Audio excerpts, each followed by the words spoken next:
We are here today with Allana Pratt, and she is an intimacy expert and someone who has recently penetrated into all of our cousin communities so miraculously. She was recently on the Front Row Dads podcast. She was also on the Not So Perfect podcast with Pat and Sam Cullinane, and someone who has been impacting lots of people in our community. And we thought it was only fitting to have her on as well. So thanks so much, Allana.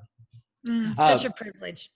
I want to get into her bio and her background. She's got quite an interesting story to have where she got where she was. But before we get into that, I got to tell you, if you are wanting to dial in your relationships and you're looking to improve that area of your life, the One Life Roadmap Journal is available on Amazon. There's a whole section devoted to figuring out and dialing in all the most important relationships of your life, figuring out your mentors, your significant others, your family, and how to work with all of those things and create a life that you love. And so there's an adult edition, there's a student edition. You go to onelifefullylive.org/journal and it'll take you straight there. You can get the paperback and fill it out. And we want to see you guys' progress and results. So you guys can post that and share that in the community as well. All right, so let's get to our guest of honor today. And Allana, I think that I mentioned a little bit before we started how important your work is today. With everything that's gone on with COVID and the lockdowns, there's been so much unfortunate news that's come out. And one of them that's happened is the amount of domestic violence and the amount of depression and the amount of divorce. And, that's hit home rather recently of, people are just forced to spend more time together and they don't know how to deal with that, or they're not knowing how to deal with that. And so I'd love for you to catch us up on kind of what you do, how you got here, what it is that an intimacy expert actually does and helps people with. And then I'm sure that we can kind of dive into how people can actually go out there and start working on the most important relationships of their life. So catch us up on what you've been up to. Thank you, Hector. Yeah, well, I'm just a small town Canadian girl who hopped on my Uncle Phil's 18-wheeler semi when I was 19 for America, then for Tokyo, and then New York, just following that small whisper inside my heart that said I wasn't supposed to take over my dad's pharmacy. I was supposed to follow my truth. Yeah. And to me, intimacy isn't about just sex. Sex is beautiful, sacred, and lovely, but the umbrella of intimacy to me is really, it includes our sexual relationships, but really it's about our intimate relationship with ourself. And by that I mean, are we honest with ourself, vulnerable with ourself, transparent? Are we raw? Are we real? Can we sit in the fire and not push away these aspects of ourself that aren't as politically correct? Like, how do we be with our sad self, our mad self, our ashamed self? The one who right now during COVID is dealing with uncertainty and out of control on a higher level, dealing with lockdown and being quarantined with our family, maybe wanting to sell the kids or have your partner abducted by an alien. These authentic feelings that come up that we don't know what to do with. How do we cultivate deeper presence, grace, and centeredness within ourselves so that when we are with our loved ones, our clients, our children, we can keep our hearts splayed wide open and the best of us can come out.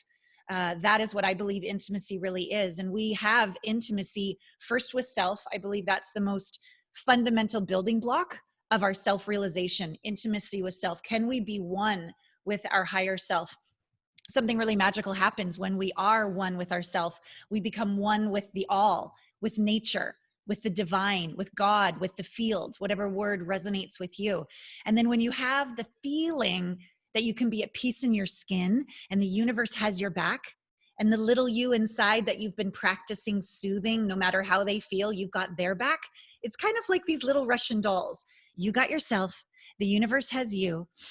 Total presence, openness to the most magnificent possibilities that could ever arise in relationship with the people that matter the most. And so that's what I call an intimacy expert. I got there because I was a hot mess and I had to do my own work, and I had my own coaches, and I still have my own coaches. I think it's very important that at a time like this, we are both, proud and confident of where we have mastery and genius and talents, and also humble to be a student every day and keep open to the unknown and learning. And this beautiful balance helps us navigate times like this. Yeah, I think that's something that maybe you nailed about the One Life community, is that although there's so much success and so many people who have tremendous amounts of success, there's also an equal amount of humility, and I think that is that's a testament to Tim, because I think that's who he is.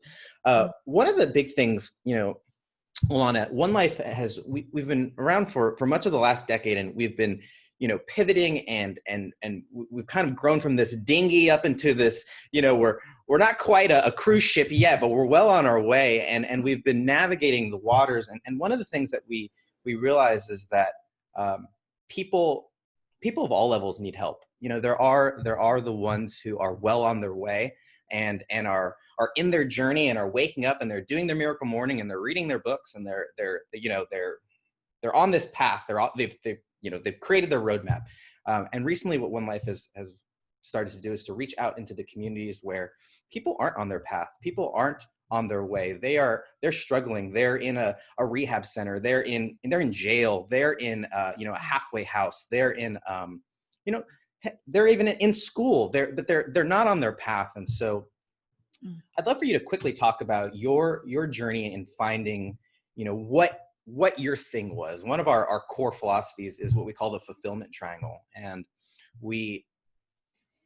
our argument right now, we're arguing out there, is that fulfillment, much more than success, is found at the middle of someone's passions, someone's talents, and where there's opportunity. What they love to do, what they're good at, and what they can get paid for. And in the middle, they can find that opportunity to find fulfillment. You mentioned you didn't want to run your dad's pharmacy. You mentioned you didn't, you had to go on your own journey. And I'd love for you to share whatever you feel is appropriate about that journey and kind of finding this spot that, maybe 10, 15, 20, 30 years ago might not have been a job, or might not have been a role, or might not have been something that people could pursue. But now with everything that's going on, there's so many opportunities. So can you talk about what, your journey was finding fulfillment? Such a great question, because I really did create my job out of my butt. I just put up a shingle and said, I choose to do this. And I really love this triangle because on the other side, well, let me back up. Science says that every moment has equal challenge and support, equal pain and pleasure. I'll give you a little mini story to show you what I mean. Because I think it's a blind spot that a lot of us have. Just go for the pleasure. Just go for what feels good. Push away what feels bad. No to the pain. And it keeps us on an emotional roller coaster, unable to see the gifts in the pain or the detriments to too much pleasure. And so, for example, the moment my mother passed, I'd seen her sleeping many times, but I'd never seen her dead. It's different. And in that moment, it was a choice to open my heart or close my heart. And so I chose to open my heart, and I'd never felt so much on the one side pain in my whole life. She was pretty much the only person in my whole family that really saw me and understood me. But on the other side, simultaneously, because I kept opening my heart, not just to one side, but the full thing, I just had this moment of like gratitude and love because she was out of pain. She had cancer and she was in so much pain. So in one moment, I had the whole shebang, total pain and total pleasure. And this is life. 9 months later, when I gave birth to my son, here I was, legs splayed, placenta, birthing the placenta, all these people. And I could have missed the moment. I could have shut my heart and just done the deed, right? But I didn't. Here was his little eyes looking at me, and I was like, open my eyes, and open my heart. And in one moment, same thing. But this time it was half bliss. There's a miracle looking at me right now. Simultaneously, oh my God, how am I going to keep him alive? It's up to me. So total fear and total love, all in the same moment. And if we really slow down, this is happening all the time. So back to your triangle. As I found my passion at the time was moving. I didn't want to live from the chin up. I was super smart, always graduated with honors, eventually went to Columbia University, graduated cum laude, but I just knew there was more. This passion was in my body, and the only way I knew how to find it since 5 years old was dance class. And I knew there was something in movement. Not that I wanted to be a professional dancer until I was 90 years old, but I knew it was part of it. So my passion was wonderful, dancing and moving. But the other side of it was my parents said, oh, no, you go to university and get a degree. You need your ticket. You can't just go be some dancer on a cruise line. What are you going to make with your life? So my passion, I had to move through criticism, shame, doubting myself. So each of these pieces of the triangle, I think we get to fulfillment by realizing in order to follow our passion, we have to face others' denial of us, judgment of us, questioning of us, and our own questioning of us. So that would be the passion part. The talent as well. We're often, I don't know if you've ever seen that square where you talk about what you're good at, what you're excellent at, but really what you're a genius at. I believe when we finally find what our true talents, and I'm going to use the word genius, even though I think we're probably talking about the same thing, it's different than just what comes easy to us. Like I could have been a pharmacist. I'm smart enough. I could have taken over my dad's pharmacy. I wouldn't even have had to strive. I just would have walked right in. It would have been easy. I had enough talent in my world to do that. But my true genius wasn't that. And I had to face disappointing my father, who built the whole business to give to his daughter. He was deeply hurt and disappointed and even took it personally for years. And I had to say, my true genius, Papa, I don't even get it. But there's this life force energy that wants to have its way with me. And right now, I know it makes no sense and you're not proud of me to go be a dancer in a cruise line. I'm sorry I'm disappointing you, but I got to follow my dreams. It was really, really hard to follow my genius. So another part of this triangle, to find your true genius, you might have to disappoint others. You might have to step off into the unknown and fall down many times until you get back up and really find what it is you're here to do. And it could change. Like I'm still dancing in dance class, but not on stages anymore. It can evolve over time. But it's my practice to let the universe and surrender. Let the universal energy come in as and through me. It's my practice of surrender to move and not just try to think my way out of everything. So that's the second part. And then the opportunity. This is also, I believe, a double-edged sword, because on the one hand, opportunity is like showing up in the world, right? Like putting out that blog, writing that book, putting out your website, showing up and doing a speech, like showing up to meet the opportunity. But on the other hand, last time I checked, we're out of control. Too bad. Life is completely uncertain. We can't control anything. We can influence it, but at the end of the day, opportunity is still a moment, in my opinion, of grace. The universe is, co-creating with you. You can be all in the right place, have the right message, but it just might not be universal divine time, right? So there has to also be patience, trust that maybe not the message is wrong, maybe not you're wrong, maybe not your program is wrong, maybe just the timing, the world hasn't quite caught up yet. So even opportunity requires bravery, courage, humility, and getting still and listening to that still small voice in order to trust. Yes, but just not yet. Hang in there, right? And when you have all these three equally awesome and challenging, painful and pleasurable attributes of becoming your best self, I do totally agree that there is a sense of fulfillment, because to be fully used up, giving what you're here to give while completely letting go of attachment, letting go of importance, that sweet spot, that's a sweet spot of grace. And I don't think we're ever supposed to get there. I think it's a journey. I think it's a practice. Because as soon as you get there, it all falls apart. And now we go around the DNA spiral again, which goes up all the time, by the way. We're always growing, always evolving. But there's always a dark side of the moon every so often where that lesson comes back. So that keeps us humble. That keeps us generous. That keeps us grateful as we give more and shine more so that our ego doesn't take over. Yeah. Those of you guys who are, well, it's just me and Tim who saw that, but Tim was howling in the background as Allana was going over some of that. And I know that he's mentioned some of those themes on our conversations and on our team calls. Do you want to share anything, Tim, or reflect on what you talked about? Sure.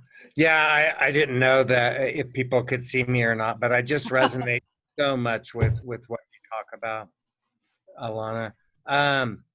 So one thing that I have a question for you. Yeah. You talk about intimacy with self, Yeah. and what stops people from going deeper here? And I just want to, I wrote this paragraph. I just want to say it really quick, and then such a huge piece for one seeking their one life fully lived, and it's our biggest challenge here. How do we get people to believe they are worthy of something better? You Mm. know, that's one of the challenges we have. Especially think about the lost souls, if you will, who are maybe in rehab right now, Yeah. maybe currently incarcerated, maybe in a really, really dark place that they just don't believe anything is more is possible for them. And Yeah. it's so challenging for us having so many we've seen rise out of this Yes. and use those challenges to overcome and now lead. Mm. So Mm. Such a great question. The first piece that we, let's say those who have risen, not that we're better, we're just maybe a few steps ahead, right? Those of us who are rising, when we look upon those incarcerated, depressed, divorced, all of these different things, our job is to release all judgment. All they should be different, and see the beauty of exactly where they are. It's like saying to a caterpillar in a chrysalis, wrong and bad caterpillar in a chrysalis, you should be a butterfly. Don't you understand you can fly? And it's saying to that stage of development that it's somehow less worthy than flying.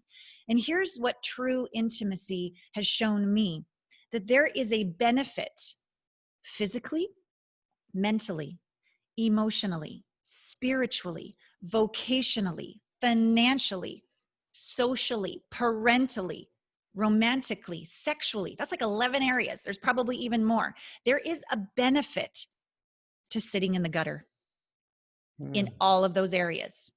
And there is an equal detriment in all of those areas of being on and successful and fulfilled. Like if every single day you were happy, you would lose your capacity for empathy. You would forget what it's like to be on the other side of the pendulum. So while I choose everyone to be successful and fulfilled, there is equal benefit to the pain and the difficulty. So our job as light workers is to look upon every soul, not as broken, but as perfectly where they're meant to be on their journey, and to support them in seeing the benefits, not of where they could be. They'll get there, but not until there's zero resistance to where they are. Science says what you resist persists and grows. So it's our job to put on a new pair of glasses and look through what are the gifts of where you are, and not to judge them as behind, beneath, we're somehow superior. Because in prison, in depression, in bankruptcy, in divorce, if you can sit with them, not to fix and change and put them in a better mood, but literally to go sit with them as if to sit with them for eternity and go, hey, I acknowledge how you're feeling. You have every right to feel how you feel. I get it. And I'd like to get it more. Tell me more. When that soul feels seen, heard, understood, not judged, it's only then that they can rest and make the next step forward. If they are told where they are is in any way wrong, bad, not enough, not good enough, you should be different, it's a subtle form, kind of a spiritually, bypassing form, but it's a form of judgment. It's saying who you are and as you are is not okay. You need to be different. And the soul, the spirit, gives the big old, bird to somebody that does that. What that soul needs, just for a moment, is complete unconditional love, which means love without condition, which means you're in the gutter and I love you just as much as when you're on cloud nine. You're sad and I will not close my heart to you, and I love you and I will sit with you forever, just as much as I would as if you're happy. Like for us as light workers to truly walk the talk of unconditional love, that's how we can support them.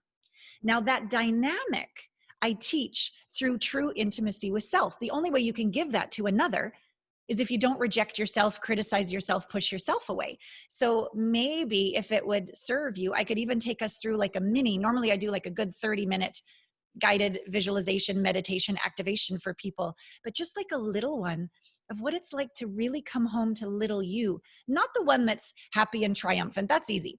I don't need to help you there, but the one that you really wish nobody would see. If you can be with yourself that way, you can be with another who is downtrodden and not judge them. And for the first time, they might be like, oh my God, thank you for not looking at me like I'm some broken loser. Thank you for having compassion, a very high vibration. Thank you for appreciating I'm doing my best. And then when that soul feels seen, appreciated, understood, validated, acknowledged, something rests. I call it grace. I don't do it. I'm the space to facilitate that awakening of grace. And then that aspect of self shows up, or that friend who's having a hard time can show up. And to me, that's truly what being a conscious leader is getting up under people. So would it serve you if I did just like a little mini? Love it. Should we do a quickie? Okay. So I'd like you to first bring to mind a part of you that you wish nobody knew about, the part that you try to get rid of, maybe a part that feels depressed, doubtful, hesitant, uncertain, ashamed, sad, mad, something that's not as palpable as the more positive emotions. And then I want you to feel where in your body that energy arises, because we are energy. That's science. So sometimes it's in the throat and you can't tell your truth. Sometimes it's in your heart, closed down. Sometimes it's in your gut, like you've been sucker punched. Wherever it is perfect. And so I want you to imagine that me and big you, higher self you, we become very small and we begin to swim, fly into your body, into that dark epicenter of that emotion that's stuck. And I'm going to say in the center, epicenter of that dark emotion is little you, the little you that you might have rejected or been abandoning, just trying to be better, trying to be more positive, trying, but it's not actually helping. So let's try the opposite, something a little counterintuitive. Let's go lean into the fire, lean into the darkness, fly in and find that little one. And so when we get to the very, very, very darkest part, there's a little door and it's got locks and chains on it. And I'd like you, because only you can heal you, love you, come home to you. I can facilitate, but this is really a conversation between you and yourself. And so you put your hands against the locks and chains and they fall to the ground and the door creaks open. It's kind of a short door, so we crouch as we go in and there's two little chairs and we shut the door and it's dark, black and white, and we begin to let our eyes adjust. And on the opposite side of the room, turned away from us, huddled in the corner, is little you. The little you that's insecure, so uncertain, depressed, sad, scared. And I'd like you to imagine it's you saying these words to little you. I'd like you to imagine saying, hey, it's me. I'm here with my friend Allana, and I'm realizing something I never realized before, that every time I have come to you when you've piped up with an emotion of sad or scared or ashamed, I've pushed you away. And I see now that that pushing away has literally, if I was to see it symbolically on your body, every time I pushed you away, I hit you with a 2x4 and there's welts all over you. Oh my God, I'm sorry. I had no idea. I had no idea that every time I came in and tried to fix you and change you and put you in a better mood and tell you you shouldn't feel like that, that it was taken as a rejection, criticism, cruelty, abuse, and that you're scared to start with, but you're also hurt by the way I've treated you. Oh my goodness, I'm so sorry. Please forgive me. Upon this day, I draw a line in the sand and I will never treat you that way when all you've ever needed is a hug. And when you felt that way, maybe I avoided you instead. And maybe I went off and I had a good attitude and I did 10 more affirmations and I went out there and I made a difference. But you felt abandoned, rejected, absolutely devastatingly alone. And again, I swear I was doing my best. I thought I was doing what I was supposed to be doing to put us in a better mood so we could be more successful and more fulfilled. And I had no idea that all you needed was a hug. I'm so sorry, little me. Please forgive me. I'm not a bad person, an evil person. Really, I've been doing all my best. Please, in this moment, accept my apology. And when you're ready, I'd love you to curl up in my arms and let me give you that hug that you've been needing, maybe for decades. Maybe for decades. Come, little one, when you're ready. And imagine, instead of two little chairs, now you're in this big, beautiful chaise lounge throne with pillows and blankets, and it's warm. And little you bravely turns around, looking towards you. You're the one he or she has been waiting for all their life. And they climb into your arms, and I'd like you to feel, to the best of your ability, the weight of their body against you. Smell their hair. Begin to rock them ever so gently. Kiss the top of their head and say, yes, yes, little me, you're home. I promise, whenever you feel sad, scared, anything, I will hug you, hold you, acknowledge you, validate you, listen to you, honor you with the patience of eternity.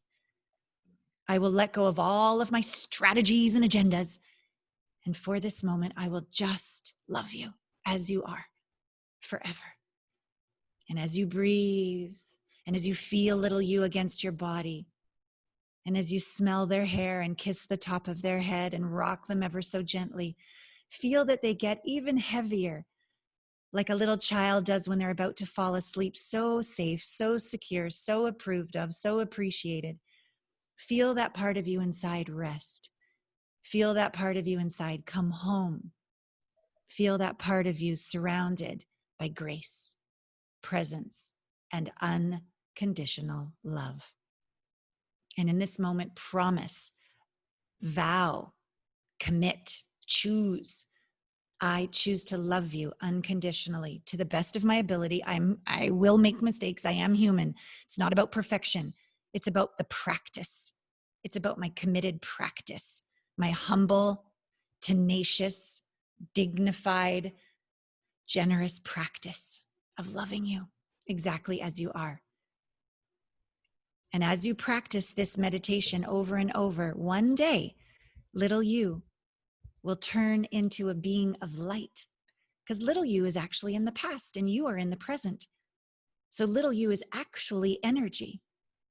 And little you will begin to turn into a being of light, smile at you, look you in the eyes, and begin to dissolve as light into your heart.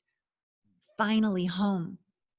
And that day when that happens, all you need to do is breathe the light in. Welcome the light into your heart. Begin to scoop it, melt it, help it dissolve into your body. Feel that it expands your aura and straightens your spine and opens your heart even more full with this aspect of self who lives home inside of you forever now. And this part of you will be your intuition, your instincts. It will support you in the face of a trigger, keeping your heart open, staying connected to your prefrontal cortex, your creativity, your ability to see a possibility, feel a possibility, know a possibility where you couldn't before, because that is the gift of bringing all these little aspects home to ourself, is that we become our best self, using all of our facilities, our intuition. Our higher self can whisper to us and we can hear. And then we truly are a light worker who has empathy, compassion, and resilience, tenacity. And we shine as our best, brightest self. So wherever you are right now, wherever it happened with little you, don't judge. It's all a divine process. Know that you can listen to this recording again. Maybe it'll take 1 more time, 10 more times. It doesn't matter. But do it until little you comes home. All the way. And when you're ready, you can open your eyes. Great job. It's beautiful. So beautiful. Thank you for that, Allana. My pleasure. Yeah, thank you so much. What a gift. Thank you. Yeah, there's a lot, even little Allanas, even with my coach. Like I said, I have a full coaching practice, but I also have 3 coaches because it's important that I have somebody show me where my blind spots are. For me, the next time I go around my DNA spiral to the dark side of the moon, and just in all transparency, just yesterday with my coach, there was a sense of like all the different traumas I've been through, all the different triggers. I don't need to go into my story now, but there were a lot of things that were not so fun. And I have forgiven people. I have integrated the traumas. I have processed and learned the lessons. But what I realized is all the Allanas from the last 10 or 15 years, they were sort of stuck out there. Okay, I learned that lesson, she's handled. I've learned that lesson, she's handled. But I hadn't actually brought them all home into my heart. The motley crew, they hadn't come home. And I did so yesterday. And it was quite a profound, tearful moment of like, oh my God, there's even more embodiment possible. There's even deeper roots to create higher shoots. I never get there. It was very humbling, very beautiful. And so I'm very grateful for the work I do and the ones that hold me on my journey. That's amazing. 3 coaches. Wow. I know you've come a long way and you're on top of your game and still working with 3 coaches. That says a lot. Well, the businesswoman in me knows what she knows, but doesn't know way more than she knows. And the spiritual me, oh my goodness, there's worlds and dimensions and capacities that I'm just getting, good at, that I want to give to my clients. So I have those 2 coaches. And then whatever it is that I'm up to that I need a little more support with. So right now the 3rd coach is a book coach supporting me with that project. So I don't need to recreate the wheel. There's so many people out there that can support me in these different areas. And it reminds me that abundance is never ending. As I receive, I give. And everyone flourishes. Every dollar that comes to me, as I spend it, it returns multiplied as I feed the economy and choose abundance. So that's another reason why I do it. That's beautiful. Well, Hector, I have another question or 2, but why don't you keep rolling and I'll come back to it. Okay. Allana, one of the things I mentioned, the roadmap journal is, I don't know if you can see it with my virtual screen, it tends to block out. But one of the things that's in the adult version is setting boundaries and finding help. And there is, I think, maybe a dozen or so, 10 different steps that it goes through to set healthy boundaries. I think that's something that's come up a lot in relationships and with people being more confident about that. Can you talk about the connection between intimacy and boundaries, and if there is any, and maybe what that bridge is from after you create that relationship with yourself? How do you start the next step, or how do you begin to open yourself up to someone else? Because I think a lot of people do it backwards. They go and find somebody hoping that creates that fulfillment in themselves. And so can you talk about that transition, or any of those parallels between yourself and then now your significant other or partner or whoever that is? Stunning. Yeah. My latest book, Finding the One is BS, Becoming the One is Brilliant and Beautiful. And then the little subtitle is, and ironically, the key to attracting or awakening your ideal partner. So always within first. I was miswired, seeking attention, approval, agreement, anything from the outside in. Just approve of me and I'll feel safe. Just agree with me and I'll feel enough, right? So when we go about relationships backwards, we end up giving away our power, saying yes when we mean no, saying, sure, I love to run. I mean, I hate running. Like I like to walk and hike, but I hate running. But I would say, oh, sure, I like to run. Right? We even lie to ourselves when we are seeking all of that from the outside in, and thus we don't have boundaries. And so when we rewire ourselves from the inside out, safety's on the inside, approval's on the inside. I prefer that my partner likes me, but I don't need it in order to be okay. It gives us this ability to sit in the fire, be resilient, keep our heart open, and literally have a connection and a communication where the agreements are for the highest good of all. 2 whole people coming together, not perfect people, but whole people, where the whole now becomes greater than the sum of the parts, because we have 2 people willing to do the inner work first. So a practice that can support you once you do the inner work first is called the dyad. And it's something I give couples, and you can do it with your child. You can do it with yourself. You can do it with your beloved. You could do it with a client. Basically, it's a form of communication with absolute safety and no judgment, where both people are fully heard. Because one of the rules of a dyad is when somebody communicates, all you say in response is thank you. And thank you doesn't even need to mean I agree. It just means I heard you, I get you. And that's it. And so the dyad has 3 parts. And so the first question is, tell me something you like about me. There's no way you're going to have a communication that goes well with another to create a world that works for everyone if your heart is closed.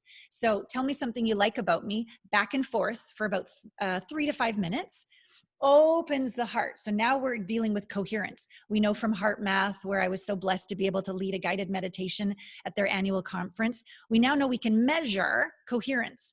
If you're in your heart or not, if you're in harmony, appreciation, compassion. So by saying what you appreciate about each other, what you like about each other, that brings you into coherence, part 1. Part 2, the question is, just for 5 minutes back and forth, tell me something you think we align on. Because if you know you're going into a conversation about boundaries or trying to create resolution, it very quickly goes to I'm on one side, you're on the other side, and who's going to dominate and win this conversation. So for 5 minutes, if you remind each other what you're on the same page about, what you align, we're actually standing beside each other, looking towards the horizon to create something that works for everyone. So 5 minutes of that creates alignment. And then the third question, so let's say we do this whole dyad exercise for like 30 minutes. So 5, this will be 20 now. Same question for 20 minutes. And this last one can change over time as you do this exercise. But let's have the first one be, tell me something you want me to understand that you think I may not understand. And we do our best to speak in I statements, not you statements, because you get quite defensive when someone says you. So I, so that last question, if we're talking about boundaries and maybe you don't feel like you've had enough time for your me time in the morning or your miracle morning, or you want to have more time with the girls, you want to have more time with the guys, you want to just have more time for work. Like there's something that's off and your partner can't hear you. And the conflict occurs every time. The third question, tell me something you want me to understand that you think I may not understand. Instead of going, when you blah, blah, blah, and the other person has their rebuttal and their justification and their reasonings. They've got to zip it, and all they get to say is thank you. So all that pressure to try to convince them is gone. And you just drop in, I feel empty, that I don't have time for my guys or my girls or time for me.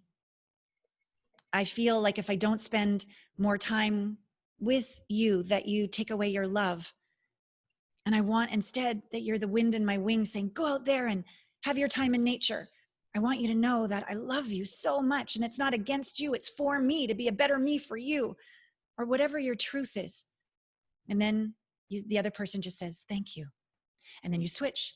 Tell me something you want me to understand that you think I may not understand. And the other person might say, they don't have to convince the other. They don't have to be right. They know they're just going to be received with non-judgment. They might say, you know what? I feel lonely. If when you went out the door for your run, if before you went to work in the morning, if before you went out for your guys' night or your girls' night, if you just come over and not just give me a peck on the cheek, but like a full body hug. I'm talking 5 seconds, 10 seconds. I'm talking like, get in there. If you would just do that for 10 seconds, I would want to be wind in your sails to go out. But when you just pass me by without even noticing me, I feel lonely. And the other person says, thank you. This depth of communication doesn't even really require boundaries. And this is what I need, and you better provide it. It takes it to a whole higher level of enlightenment, of co-creation, of agreements where you really feel each other's soul. You actually feel each other's little you is what you feel. And it's safe for both little yous to have this conversation. And then at the end of this conversation, you don't use it as ammunition later having a fight. It's a sacred conversation. But then you can move into, sometimes you don't even need to talk about the boundaries. Sometimes you just go in there for that 10-second hug and everything's fine. Sometimes just the sharing of what was revealed is enough for that person to go, oh, it's not against me. It's for their spirit that they're in nature for an hour. I get it. And there's grace that bathes the relationship. Or you now have greater understanding for resolution so quickly between each other when the conversations of boundaries occur. And really what I think comes at the end of these regular dyad conversations is you really feel the importance of deeper roots for higher shoots. We can't just keep giving and serving and being there for others and we'll get exhausted. We need our roots, and everybody's roots are different. Everybody's practices are different, but that's the balance. And this structure of conversation helps to reveal what that authentic balance really looks like in actual practices in our day so that we can be fulfilled and thrive. I love the practicality of it. And we always, what's interesting is as we were coming out of that exercise, Tim always talks about being in our head and kind of moving from our head to our heart. And I think that that's this balance. And One Life always tries to give a healthy balance of tools to be both in your head and your heart, because we think that both are important. We can argue on which one is more, but both are there and valuable. I agree. One little thing about what you just said, what I've been taught over time, because it was a battle, and science has proven this. When we begin in our heart in coherence, we literally spark a divine unity between heart and mind, and the best of our brain turns on. But if we start in our mind, quite often without the fuel of the heart, we go back to our fight or flight or freeze. Let's kill them before they kill us brain. So I love how brilliant I am and driven I am, etc. And I love my heart. If I just sat around in my heart all day, I wouldn't get anything done, right? But the combination, the unity, the harmony, that to me is that's where we're going. That's what we're striving for, is heart, mind, unity. And then all faculties are used in their highest. I'd like to touch on your deeper roots piece, because Yes. I think that's combining your head, your heart, and your intuition. Oh, that's lovely. Yeah.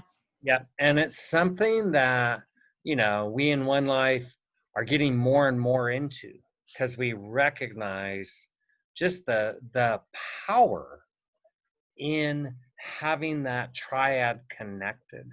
So what was your term? Deeper roots, stronger Yeah, deeper, I say higher, but stronger is good. Deeper roots, higher shoots. Yeah. So describe your deeper roots. What do you mean by that? Yeah. So you're so intuitive, Tim. I'm loving this. And I'll say a little prior story, and then let's go deep. Back when I first started coaching, I coached women. And then I went through a really horrible custody battle and came very close to becoming bitter against men. And the universe helped me by giving me all these male clients. And I was like, oh, their hearts are so beautiful. They're just wounded like women's hearts are wounded, right?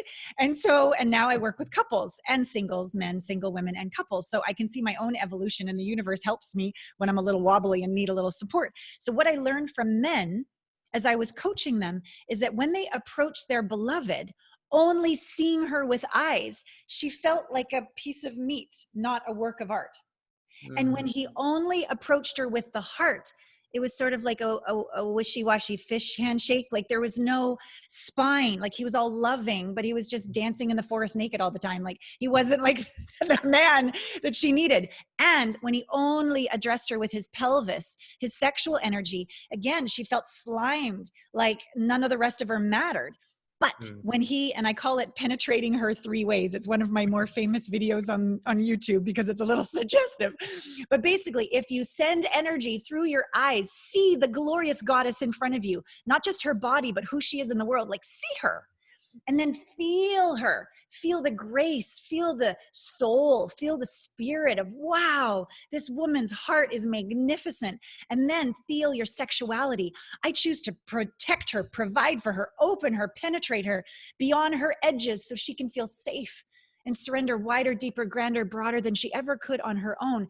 If you can penetrate a woman energetically, intentionally, 3 ways, whoo, game over. That's a hot man, if you ask me. That's a noble badass. That's my definition of a noble badass. So the story of the roots. So yes, we are using the best of our brain because we're starting in our heart. But beneath the heart, when the heart is in coherence, 2 things happen. Again, we turn on the best of our prefrontal cortex. We're abstract creative thinking, so that's awesome. But beneath, down in the gut, the instincts, the intuition, this is pre-verbal. This is knowing, not thinking. We know before we think. There's even scientific tests that I've learned when I did all the work with heart math, where they hooked up the heart and the brain to a monitor, and it was a slideshow. Kitty cat, rainbow, murder scene. So here's the kitty cat, but the heart is like, oh, not good. But the brain is like, everything's fine. It's a kitty cat. And then the next rainbow, the heart is like, no. And it's starting to do all this on the graph. And the brain is like, chill out. Everything's fine. It's a rainbow. And then the murder scene shows up and the heart's like, see, I told you. And it's freaking. And the brain's like, oh, that's intuition. We know so much. Our instincts are speaking to us well before our brain ever does. And here's the other part. When we're coherent in our heart and our higher self, our intuition instincts are on, we simultaneously connect with the field. The field is the 99.9% we don't see. It's very humbling. We only see 0.01% of matter. Everything else is energy in the field, and it's conscious, and it's checking in vibrationally 1,000,000 times a second. This is what all the quantum physicists that I hang out with and geek out with have taught me. It's checking in, and it's checking in with intuition, non-local intuition. You know something you ought not to know. You never studied Tantra. How do you know this about Tantra? You never studied history of the 17th century. How do I know this? You never knew that your son needed you to call, but you called.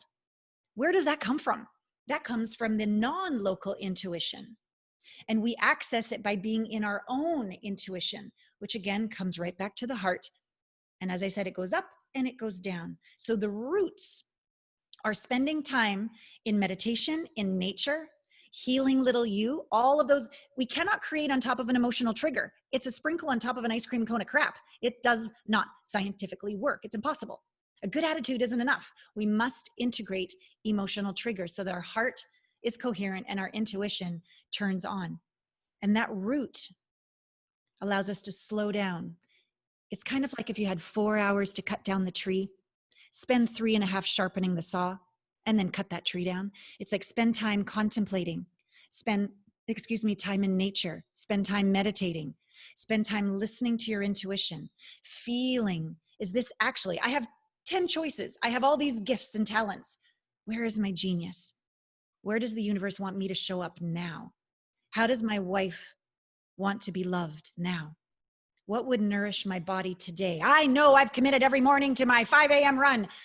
Today, my body needs rest. Where does that come from?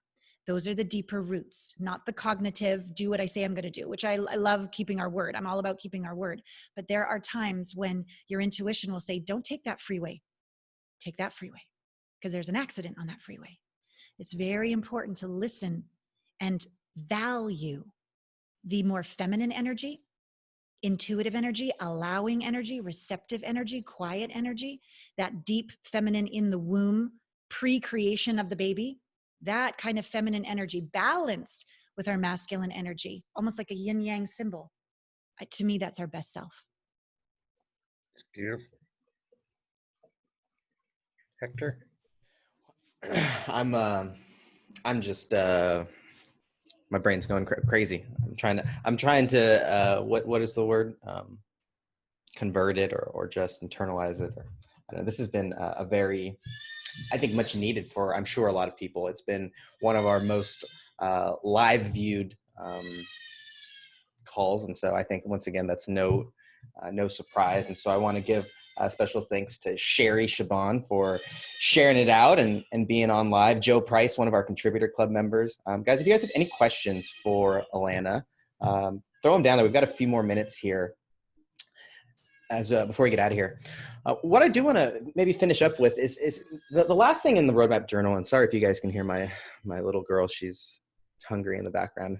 She must be. It's all good. It's like my boy is 17. I long time ago that sound. So sorry if that triggers anybody who's listening. But the last thing that it talks about in the journal is community, and kind of finding your people and finding your tribe. Yeah. How do you think intimacy plays into that? Because I've found that it was only when I got comfortable and confident in myself that I actually find the right people around. For so long, my whole life, I was trying to be with the cool kids and I was trying to be part of the popular crew. And you're the only one, Hector. Well, only to get into it and realize I didn't actually like those people, and that I wasn't, I did all these things to now get into a group of people that I didn't actually like. And so as I matured, I started to realize some of those things. So how do you think that connection and that relationship with ourselves plays into, our tribe and our community that we surround ourselves with? Yeah, you basically explain it to us. The more we have an intimate relationship with ourselves, we don't need another to give us approval anymore. I mean, I prefer that you guys like me. It would be fun if by the end of this call, we all liked each other, but I don't need it in order to be okay, right? I don't need it anymore. And my safety, I have no idea what was going to happen when we started or what's going to happen in 1 minute from now. I'm completely out of control, completely in uncertainty, but I'm in my heart and I'm choosing to make contact with you. And I'm choosing to let my energy make contact with the people I can't even see as if they're right here, right now.